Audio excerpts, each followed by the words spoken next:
Hello, everybody. Week 5 discussion. When I read this earlier this week, I really liked this discussion.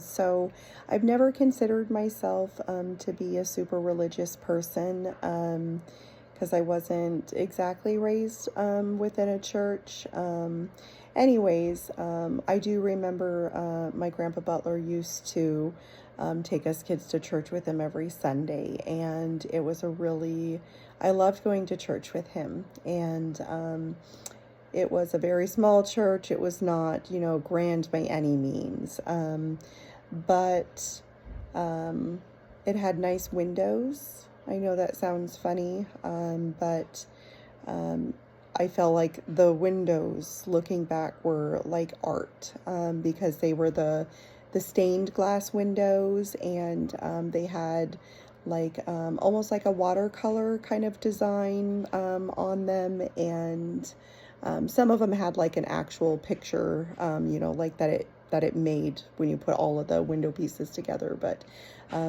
that is the main thing that stands out to me. And flowers. There were always flowers in the church, and I liked that. I would love to see other places of worship in the art that is there. I feel like there's a lot that could be considered art that maybe you wouldn't even think of. Even the pews, I feel like, could be considered art, and the structure of the building, the pieces that are used to construct it. I feel like it could potentially just be in so many places that you wouldn't expect. And let me see, spaces and places that feel sacred and special to you. So that I feel like I would have to go back to my culture again, because I wasn't really raised religious in a church, but I was raised within my culture and within, I guess, what I would consider spirituality. So sacred places, it could be to any native. It could be different, or indigenous, whatever Indian people like to be called. I don't really have a huge preference. So for me, it would be our sweat lodge is a place of that is sacred. I sounds funny, but I enjoy going to our cemeteries. I have always gone there with my family since I can remember, probably since, I was playing and actually able to help them with anything. So that is a very special, sacred place to me where, my ancestors are buried, many of which I do not know. I was not living when they were living. But I love to go there. I love to clean the headstones. I love to look at them. Some of them are, grand and big, and others are, not. But I like that. I like looking at that and thinking of what it would have been like to live in that, time frame with them, or what they would have been like, when they were living. Let me see here.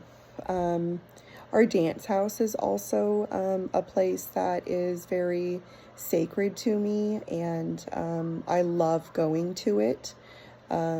You're not supposed to go there when you don't have good feelings, and for me that is very easy, because just going there is it's a very good feeling for me. I actually have a picture of it in my house. One of the guys I used to work with, it was very touching to me when I seen it, and he turned it into a black and white photograph. And I did ask him, if I could blow it up, and if I could, have it printed and hang it in my house. And of course he gave me the permission to. And then I'm not sure that it would be a specific place, but when you go to one of our Natosh dances, that's a very sacred I will say place of where it's at, usually because it does have a significance to my tribe, but just the, the event, the act itself is something that's very sacred and very special to me. Going to a powwow is very special to me. I love going to them. If I could go to one every weekend and take my kids, I would. When I was growing up, we spent a lot of my childhood attending, powwows and cultural events, and so I love that. Okay, that's it. Thank you for listening to me rambling on.